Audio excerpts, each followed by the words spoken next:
I'm Dr. Sheila from Ministry of Digital, and basically I'm based in Digital Enablement Unit.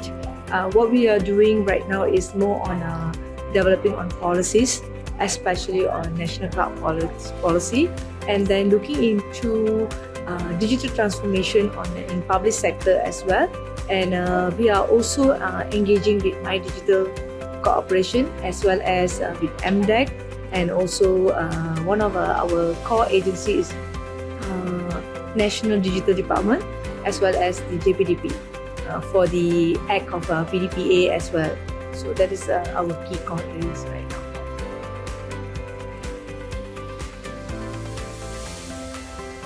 So for today's discussion, mainly is about the engagement of investment on data centers and especially on the cloud services, and what is the leading structure that Malaysia is going to visionary in 2030 upon all this implementation, and as well as the new technology that is coming in, which is the AI, and what kind of the cyber resilience that we need to take into consideration, as well as what it relates to the progressive engagement and investment on data center, and how does this entire ecosystem looks together in order to create a trustworthy digital economy platform for the entire nation.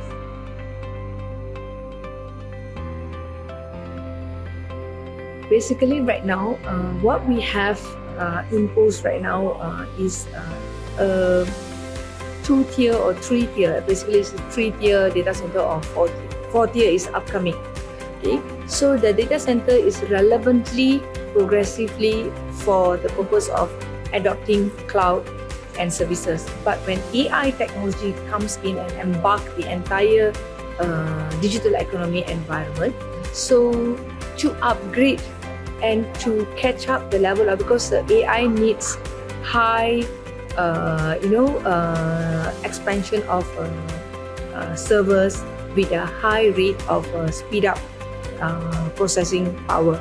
So therefore, the data center need to be equipped with a technology that can encompass what are the tools that can be generated via the AI.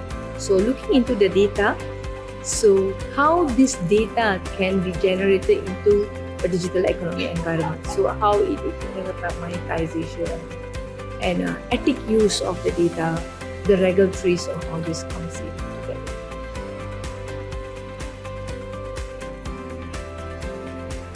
Obviously, okay, as looking at the global part, I think we can narrow down to ASEAN level, looking at Malaysia. So as for now, each countries in Asia, we have Indonesia, Philippines, we have Thailand, we have Singapore.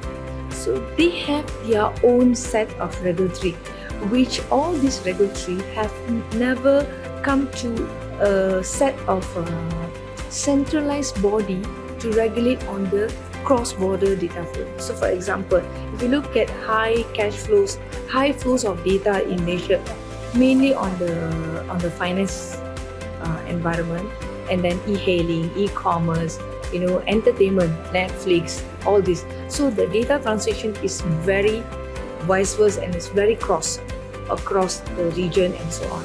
So how this can fuel up the economic environment. So this is the core thing that we need to do. So in order for that, you need a framework that can have a regulated part on the trust of the data that can be flowed among the region.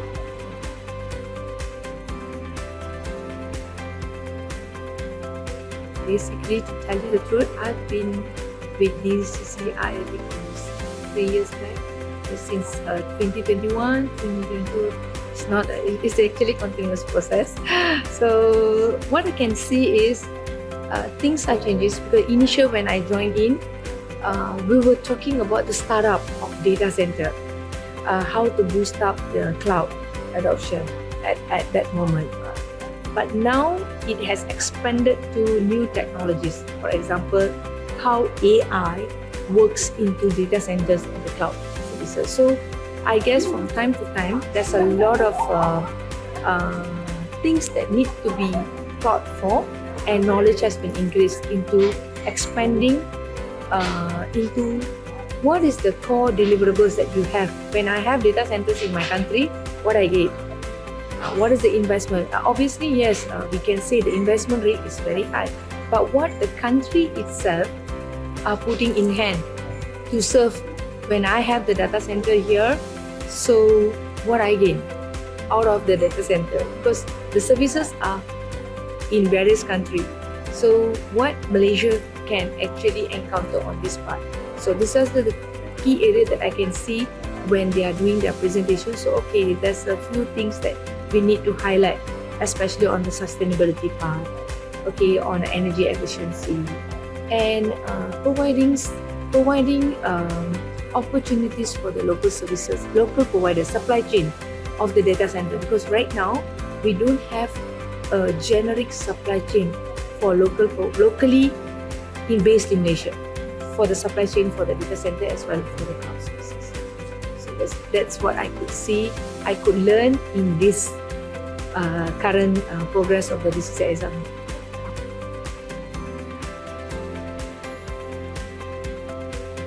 It's progressive, absolutely knowledgeable, and it provides lots of information for the private sector across all the ministries, and also the public sector and citizen as well as knowledgeable.